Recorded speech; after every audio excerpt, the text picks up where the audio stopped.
तो सबसे पहले आप सभी का स्वागत है हमारे YouTube चैनल रियल नॉलेज दुनिया में। और जैसे कि हम लोग ये सेकेंड क्लास है हमारा इंडियन पॉलिटी का, और हम Indian polity basic to advance level यानी कि यूपीएससी लेवल तक का ये course, UPSC pre plus mains के लिए ये कोर्स हम चला रहे हैं। तो आप सभी को कुछ दिन में मेरा फेस भी आने लगेगा, थोड़ा सा कैमरा का इशू है इसलिए मैं अभी फेस अपना नहीं ला पा रहा हूँ। तो हम लोग आज जो करेंगे, पहले क्लास में हम लोग देखे थे कॉन्स्टिट्यूशन क्या होता है और कैसे काम करता है। तो आज के क्लास में हम लोग उसे आगे देखेंगे कि हम लोग ने उसमें ये भी देखा था कि कॉन्स्टिट्यूशन कौन कौन प्रकार के होते हैं। रिटन कॉन्स्टिट्यूशन देखा था, अनरिटन कॉन्स्टिट्यूशन देखा था, फ्लेक्सिबल देखा था, ठीक है। इसके बाद रिजिड कॉन्स्टिट्यूशन देखा था, फिर से हम लोग ने देखा था फेडरल और नॉन फेडरल गवर्नमेंट को देखा था। इसके बाद हमने बहुत सारी चीजें देखी थी। तो आप अगर उस वीडियो को नहीं देखे हैं तो ऊपर में आई बटन पर जाकर आप उस वीडियो को देख सकते हैं या डिस्क्रिप्शन में भी उसका लिंक है। अब हम लोग शुरू करने जा रहे हैं हिस्टोरिकल बैकग्राउंड, और ये हिस्टोरिकल बैकग्राउंड दो पार्ट में बटेगी। सबसे पहले आपको हम कुछ चीजें बता देते हैं, इसके बाद आप हिस्टोरिकल बैकग्राउंड पर हम लोग आगे को चीजों को देखेंगे।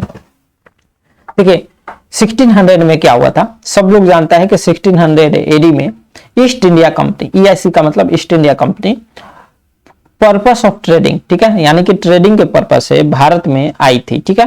और एक चार्टर, वो किसके थ्रू आई थी, चार्टर ग्रांटेड किया गया था क्वीन एलिजाबेथ, ठीक है, जो कि फर्स्ट क्वीन एलिजाबेथ फर्स्ट के द्वारा एक चार्टर ग्रांटेड किया गया था ईस्ट इंडिया कंपनी को, जो कि एक प्राइवेट कंपनी थी। 1600 एडी में ट्रेडिंग के पर्पस से कि आप जाओ इंडिया में ट्रेड करो, और सिर्फ ट्रेड करने के पर्पस से ईस्ट इंडिया कंपनी इंडिया में आई थी। लेकिन जैसे ही इंडिया में ट्रेड कंपनी करने के लिए आई थी तो धीरे धीरे क्या करने लगी कि अपना वर्चस्व जमाने लगी। और 1750 में बैटल ऑफ प्लासी होता है, ठीक है। बैटल ऑफ प्लासी जो होता है 1757 में होता है, और ये किसके किसके बीच में होता है, जो बॉम्बे का नवाब होता है उसके बीच में, और बंगाल के नवाब और ईस्ट इंडिया कंपनी के बीच में होता है। यहाँ पर बंगाल के नवाब हार जाते हैं और ईस्ट इंडिया कंपनी जीत जाती है। इसके बाद क्या होता है कि 1757 में जैसे ही ईस्ट इंडिया कंपनी जीत जाती है, इनके पास एक कॉन्फिडेंस आ जाता है, और फिर बैटल ऑफ बक्सर होता है 1764 में, और यहाँ से फिर से ईस्ट इंडिया कंपनी जीतती है। और जस्ट 1 ईयर बाद 1765 में इलाहाबाद ट्रीटी होती है, और इलाहाबाद ट्रीटी में दीवानी राइट्स से इनको मिल जाते हैं, साइन कर लेते हैं दीवानी राइट्स के लिए। अब दीवानी राइट्स क्या था, तो दीवानी राइट्स के थ्रू जितने भी टैक्सेस हैं, रिवेन्यू, ठीक है, और ये फ्री ट्रेड कर सकते हैं, ये टैक्स कलेक्ट कर सकते हैं और फ्री ट्रेड कर सकते हैं, ठीक है। इस तरह से चीजें ये दीवानी राइट्स में ले लिए। और ये कहां पर था, ये ले लिए कहां का, बंगाल, बिहार और उड़ीसा का, ठीक है, यहाँ का दीवानी राइट्स इन्होंने ले लिया। सबसे पहले ब्रिटिश गवर्नमेंट को ईस्ट इंडिया कंपनी को बंगाल, बिहार और उड़ीसा का दीवानी राइट्स मिला था। अब क्या हुआ कि जैसे ही इनको दीवानी राइट्स मिला, तैसे ही इनके जो क्या कहलाते हैं कंपनी थी ईस्ट इंडिया कंपनी, उसमें करप्शन बढ़ गई, ठीक है। और करप्शन बढ़ गई तो जिसके चलते ऑफिसर्स जो थे वो रीच होने लगे, और ईस्ट इंडिया कंपनी को डेब्ट में दिखाया गया, मतलब कर्ज में दिखाया जाने लगा, जिसके चलते क्या हुआ कि ये ब्रिटिश गवर्नमेंट से, ठीक है, देखिए ईस्ट इंडिया कंपनी एक कंपनी है, ठीक है, प्राइवेट कंपनी, जो कि यहाँ पर आई थी ट्रेड के फंक्शन से, ठीक है, काम करने के लिए, ट्रेड करने के लिए। और ब्रिटिश गवर्नमेंट से ये क्या करने लगे, लोन लेने लगे। कौन, ईस्ट इंडिया कंपनी लोन लेने लगे कि हम लोग कर्ज में डूब रहे हैं। तो ब्रिटिश गवर्नमेंट ने देखा कि अरे ये तो भाई इनके पास दीवानी राइट्स भी आ गया, रिवेन्यू कलेक्ट करे और फिर भी ये डेब्ट में है, इसका मतलब कुछ तो लोचा है। तब जाकर ब्रिटिश गवर्नमेंट ने रेगुलेट करना इनको शुरू किया, ठीक है। ईस्ट इंडिया कंपनी को ब्रिटिश गवर्नमेंट रेगुलेट करना शुरू की, कही कि अबे रुक जाओ, तुम लोग का हम पूरा पत्ता खोलते हैं कि आखिर ये घपला हो कहां से रहा है। अब इसके बीच में ये हम लोग पूरी कहानी समझे। अब इस कहानी को आगे जो भी हमारा सिस्टम होगा, अभी यहां से कंपनी रूल था। कंपनी देखिए 1600 एडी में कंपनी आई थी, ठीक है, ईस्ट इंडिया कंपनी, और 1773 तक, ठीक है, कोई दिक्कत नहीं था। यहाँ पर सिर्फ ट्रेड होता था, और ट्रेड होने के साथ साथ चूंकि 1765 में जो ट्रीटी ऑफ इलाहाबाद शुरू हुआ था, ट्रीटी ऑफ इलाहाबाद हुआ था, उसके थ्रू बंगाल, उड़ीसा और बिहार, इसमें आपको मिल गया था रेवेन्यू का राइट्स, ठीक है, ये बिहार 3 जगह पर। अब यहाँ पर हम लोग को समझना है कि इसके बीच का जो रूल होता है वो रूल रजाओं का होता था और यहाँ पर East India company as a trading purpose से, लेकिन जैसे ही ये ट्रीटी ऑफ इलाहाबाद शुरू होता है यहाँ पर अब ये शासन करने लगी।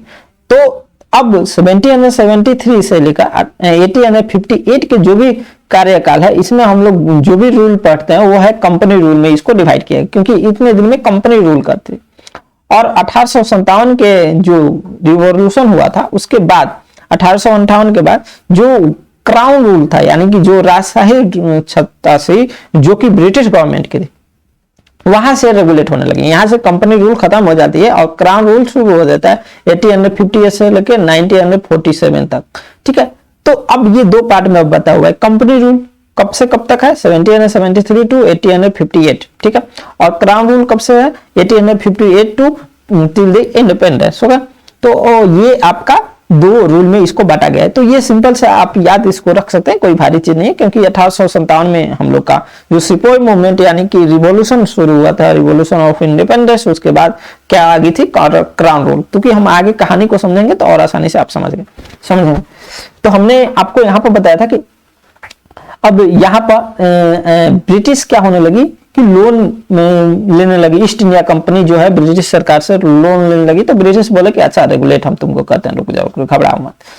तब यहाँ पर क्या होता है कि एक्ट्स पास होना शुरू हो गए, किसके द्वारा, ब्रिटिश गवर्नमेंट के द्वारा, ईस्ट इंडिया कंपनी को कंट्रोल और रेगुलेट करने के लिए। ठीक है, ईस्ट इंडिया कंपनी को रेगुलेट और कंट्रोल करने के लिए एक्ट शुरू हो गए। और सबसे पहला जो चार्टर एक्ट था, चार्टर एक्ट को भी रेगुलेटिंग एक्ट्स या चार्टर एक्ट दोनों कहा जाता है, तो इसलिए थोड़ा सा कंफ्यूजिंग ना होने का। ठीक है, तो 1773 में पहला चार्टर एक्ट आता है।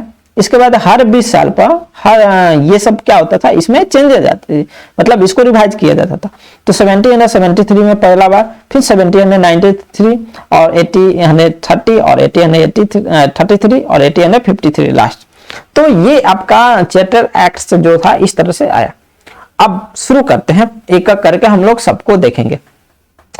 तो इसमें भी जो आपका ये दो है ये ज्यादा इंपॉर्टेंट नहीं है पॉलिटी के पॉइंट ऑफ व्यू से, बाकी हम लोग जब हिस्ट्री पढ़ेंगे तो इसमें हम लोग भी डिटेल्स में जाएंगे कि चार्टर एक्ट जो 1793 थी और 1830 थी उसका क्या इंपॉर्टेंस है। लेकिन पॉलिटी की लिहाजा से ये इंपॉर्टेंट नहीं है, इसलिए हम लोग थोड़ा सा इसको स्किप करेंगे। और हर जो भी पॉलिटी के टीचर आप देखेंगे तो ये इसको स्किप ही करता है। अब हम लोग शुरू करते हैं रेगुलेटिंग एक्ट 1773। इसमें क्या थी, देखिए यहां से सबसे पहला कदम उठाना शुरू कर दी थी ब्रिटिश गवर्नमेंट कि अब ईस्ट इंडिया कंपनी को रेगुलेट करने के लिए सबसे पहला यहीं से कदम शुरू की थी। यहाँ पर क्या कहती थी कि सेंट्रल एडमिनिस्ट्रेशन स्टार्ट कर दी थी, फाउंड करना, बनाना, ठीक है, स्थापित करना सेंट्रल एडमिनिस्ट्रेशन को, मतलब कि अब जो पावर डिस्ट्रीब्यूट थी उसको एक सेंटर पर ले आने के लिए। तो पहले 3 प्रेसिडेंट हुआ करते थे, एक तो मद्रास, दूसरा बॉम्बे और तीसरा बंगाल। ठीक है, तो अब तीनों के अलग अलग गवर्नर जनरल होते थे। ठीक है, सॉरी गवर्नर होते थे तीनों के अलग अलग, बंगाल के, मद्रास के और बॉम्बे के, तीनों के अलग अलग। तो गवर्नर जो होते थे तीनों के अलग अलग। तो अब जो गवर्नर ऑफ बंगाल था उसको बना दिया गया गवर्नर जनरल ऑफ बंगाल। तो अब गवर्नर जनरल ऑफ जो बंगाल था उसको बोल दिया गया कि तुमको कंट्रोल करना है, किसको किसको, ये कंट्रोल करेगा बॉम्बे गवर्नर को, ठीक है, और बॉम्बे के अलावा मद्रास गवर्नर को भी ये क्या करेगा, कंट्रोल करेगा, मद्रास गवर्नर को भी।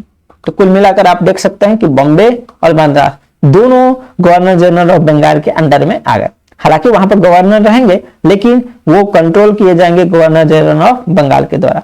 तो जो first governor general of Bengal से वे लॉर्ड वारन हेस्टिंग थे। ठीक है, अब ये गवर्नर जो जनरल थे इनको एक एग्जीक्यूटिव काउंसिल बनाया गया जो में 4 मेंबर थे। ठीक है, 4 मेंबर के एग्जीक्यूटिव काउंसिल बनाया गया। एग्जीक्यूटिव काउंसिल, ध्यान दीजिएगा हम बात कर रहे हैं एग्जीक्यूटिव काउंसिल का, तो एग्जीक्यूटिव काउंसिल को ही दोनों काम देखना था, लेजिस्लेटिव काउंसिल का भी और एग्जीक्यूटिव वाला पार्ट को भी। तो यहाँ पर कोई सेपरेट लेजिस्लेटिव काउंसिल नहीं थी। ठीक है, यही एग्जीक्यूटिव काउंसिल थी, तो उसको दोनों चीज को संभाल रहे थे। ये तो हम लोग देख लिए कि गवर्नर जो बंगाल के थे और मद्रास के थे दोनों सॉल्व कर रहे थे। ठीक है, अब यहाँ पर एक और चीज हुआ था, सुप्रीम कोर्ट को क्या किया गया था, इस्टेब्लिश किया गया था पहली बार, फोर्ट विलियम यानी कि कलकत्ता में सुप्रीम कोर्ट को इस्टेब्लिश किया गया था। ठीक है, 1774 में, और इसमें एक चीफ जस्टिस है और 3 जजेस है। ठीक है, इसके बाद कंपनी के जो भी व्यक्ति थे उनको कहा गया कि आपको कोई भी प्राइवेट ट्रेड या फिर कोई भी जो गिफ्ट होगा या कोई भी चीज होगा जो कि लोकल पीपुल के द्वारा दिया गया उसको एक्सेप्ट नहीं करना है, ठीक है। ये कंपनी को प्रोहिबिट कर दिया गया, मतलब उस पर रोक लगा दी गई कंपनी पर। और कोर्ट ऑफ डायरेक्टर्स का फॉर्मेशन हुआ। अच्छा, यहाँ पर तो अब लूट तो मची थी, तो ब्रिटिश गवर्नमेंट तो सही चूंकि इंग्लैंड में और ये लोग थे इंडिया में, ईस्ट इंडिया कंपनी, तो भाई यहाँ से वहां तक कैसे जो भी इंफॉर्मेशन होगा ट्रांसफर तो हो नहीं रहा था। इसलिए ईस्ट इंडिया कंपनी ने सॉरी ब्रिटिश गवर्नमेंट ने कहा ईस्ट इंडिया कंपनी से, अरे भाई रुक जाओ, तुम लोग बहुत उत्पात बना रहे, अब क्या काम करो कि एक कोर्ट ऑफ डायरेक्टर बनाओ, ठीक है। अब कोर्ट ऑफ डायरेक्टर क्या करेगा कि सीधे हमको रिस्पॉन्सिबल होगा, क्या होगा, आंसरेबल होगा ब्रिटिश गवर्नमेंट को, यानी कि हमको, यहाँ पर हम ब्रिटिश गवर्नमेंट की हम बात कर रहे हैं, तो ब्रिटिश गवर्नमेंट ने बोली ईस्ट इंडिया कंपनी से कि तुम कोर्ट ऑफ डायरेक्टर बनाओ, ठीक है, जो कि ब्रिटिश गवर्नमेंट को क्या होगा, आंसरेबल होगा। किस क्षेत्र में, रेवेन्यू, सिविल, मिलिट्री, यानी कि जो भी चीज ईस्ट इंडिया कंपनी कर रही है उसका जो भी इंफॉर्मेशन, जो भी क्वेश्चन पूछा जाएगा, कोर्ट ऑफ डायरेक्टर क्या करेगी, ब्रिटिश गवर्नमेंट को बताएगी। अब यहाँ पर एक प्रॉब्लम आ गई थी। प्रॉब्लम क्या थी कि यहाँ पर हमने देखा कि एक सुप्रीम कोर्ट बनाया गई थी। अब सुप्रीम कोर्ट के पास भी अलग पावर थी, इसको बोला गया था कि इंटरफेयर कर सकते हो किसी भी चीज में। अब ये ज्यादा ही इंटरफेयर करने लगे। अब चूंकि क्या करने लगे कि ईस्ट इंडिया कंपनी से मतलब जो ऑफिसर्स थे उसको बोलने लगे, देखो ऐसा करो, नहीं तो बहुत सारे टांगा लड़ाने लगे, नहीं कभी पैसा दो तब हम तुम्हारा, मतलब यहाँ पर भी करप्शन थोड़ा सा बढ़ गया। मतलब कि अब सुप्रीम कोर्ट ज्यादा ही, हद से ज्यादा ही टांग लड़ाने लगी थी ईस्ट इंडिया कंपनी के काम में। इसके चलते अब यहाँ पे एक और एक्ट आया था 1781 में, जिसको बोला जाता है सेटलमेंट एक्ट 1781। अब ये क्या था, 600 मंथ। इसमें क्या कर दिया गया था कि जो कोर्ट थी, ठीक है, कोर्ट को नॉट अलाउड कर दिया गया था किसी भी कंपनी के इंटरफेयर में, कंपनी के काम में इंटरफेयर करने से इसको अलाउ नहीं किया गया था, नॉट अलाउ कर दिया गया था। सिर्फ कोर्ट ऑफ जो डायरेक्टर्स है, ठीक है, वही क्या कर सकते हैं, कंपनी के काम में इंटरफेयर कर सकते थे इस सेटलमेंट एक्ट 1781 के जरिए। अब इसके बाद चूंकि 1784 में क्या थे कि जो पिट्स से प्राइम मिनिस्टर से आपको इंग्लैंड के, तो अब पिट्स ये प्राइम मिनिस्टर से, तो उन्होंने सोचा कि अभी जो कंपनी है उसको अच्छे तरीके से और रेगुलेट करने के लिए, चूंकि ये रेगुलेट तो हो नहीं पा रही थी क्योंकि लोग थे सभी ईस्ट इंडिया कंपनी के, जैसे मन वैसे करते थे, और ब्रिटिश गवर्नमेंट को सही इंफॉर्मेशन जा रहा है कि नहीं, इसका मतलब एक सही चीजें नहीं हो पा रही थी। तो पिट्स ने कहा कि रुक जाओ, तुम लोग का अभी और इलाज करना बाकी है। तो इन्होंने क्या काम किया कि कमर्शियल और पॉलिटिकल फंक्शन को अलग अलग कर दिया, कंपनी के कमर्शियल और पॉलिटिकल फंक्शन को अलग अलग कर दिया, और बोला कि जो कोर्ट ऑफ डायरेक्टर होंगे, जो पहले कोर्ट ऑफ डायरेक्टर बने हुए हैं, जो कि फर्स्ट रेगुलेटिंग एक्ट 1773 के जरिए बने हुए हैं, अब वो कमर्शियल फंक्शन देखेंगे। जो करने गए हो, यानी कि ट्रेड करने गए हो तो ट्रेड करो बाबू, तुमको और काम नहीं करना है। मतलब ईस्ट इंडिया कंपनी के जो कोर्ट ऑफ डायरेक्टर बने थे उन्होंने बोला, अरे उनको बोला गया इस एक्ट के जरिए कि देखो तुम लोग ट्रेड करने गए थे, अब ट्रेड करो, ठीक है, और दूसरे झंझटों में मत पड़ो। और जो भी एक नया बॉडी को फॉर्म किया गया जिसको बोर्ड ऑफ कंट्रोल बोला गया, और ये पॉलिटिकल जो भी चीजें थी उसको देख रही थी। यहाँ पर डबल गवर्नमेंट हो गए, मतलब अब कमर्शियल फंक्शन देखने के लिए कोर्ट ऑफ डायरेक्टर हो गए, और पॉलिटिकल फंक्शन, मिलिट्री फंक्शन या रेवेन्यू फंक्शन या सिविल फंक्शन, ये सब देखने के लिए बोर्ड ऑफ कंट्रोल हो गया। तो बोर्ड ऑफ कंट्रोल ये आपको मिलिट्री, रेवेन्यू, ये सब सारे को चीजों को देखता था। अच्छा, यहाँ पर ब्रिटिश पोसेशन फर्स्ट बार इस एक्ट के जरिए यूज किया गया था। अब ब्रिटिश पोसेशन होता क्या है उसको समझिए।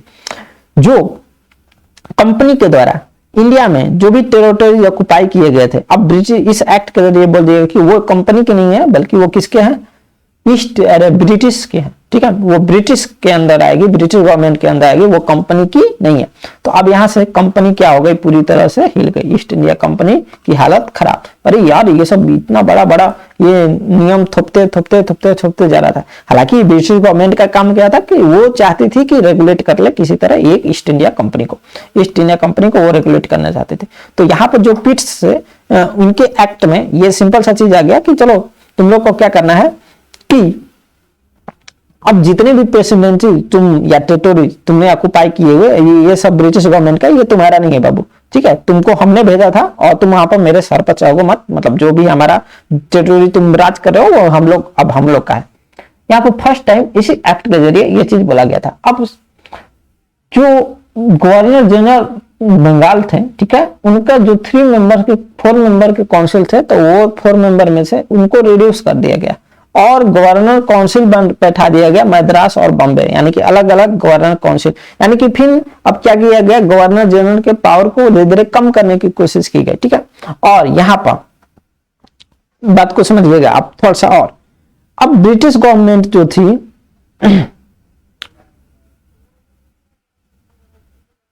अब यहां से जो बोर्ड ऑफ कंट्रोल थी, ठीक है, बोर्ड ऑफ कंट्रोल उसके पास वो ब्रिटिश गवर्नमेंट की थी और वो जो उसकी पावर थी वो थोड़ा सा ज्यादा हो गई थी किसके अपेक्षा, जो कंपनी के पावर थी उस पर क्या हो गई थी, इसके जो भी आपको ब्रिटिश गवर्नमेंट की डायरेक्ट कंट्रोल बोर्ड थी वो सीधे हावी हो गई थी। मतलब सिंपल सा चीज कि अब ब्रिटिश गवर्नमेंट क्या करने लगी थी, यहां से रेगुलेट अच्छी तरीके से अब ईस्ट इंडिया कंपनी को करने लगी थी, लेकिन अभी भी बहुत चीजें हैं।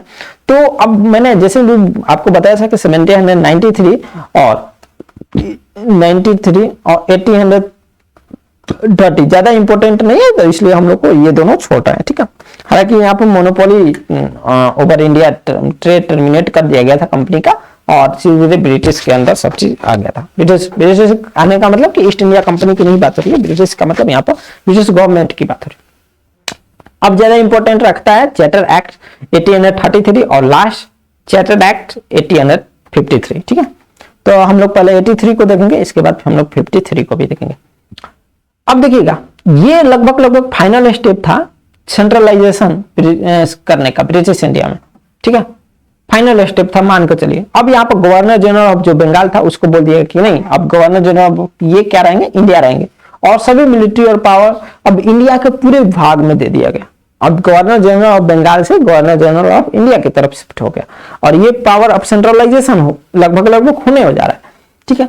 और पहला गवर्नर जनरल ऑफ इंडिया, अब देखिए बंगाल तो गवर्नर जनरल थे लेकिन अब इंडिया की बात हो रही है। अब इंडिया यहाँ पर चार्टर एक्ट 1833 के द्वारा बता दिया गया कि जो गवर्नर जनरल ऑफ बंगाल होंगे अब वो गवर्नर जनरल ऑफ इंडिया होंगे, ठीक है। और लॉर्ड विलियम बेंटिक को पहला गवर्नर जनरल ऑफ इंडिया बनाया गया, ठीक है। हालांकि जो तो बंगाल के थे तो वो थे, लेकिन अब यहाँ पर उसी पद को बदल के गवर्नर जनरल ऑफ इंडिया बता दिया गया और यहाँ पर लॉर्ड विलियम बेंटिक को first governor general of India घोषित कर दिया गया।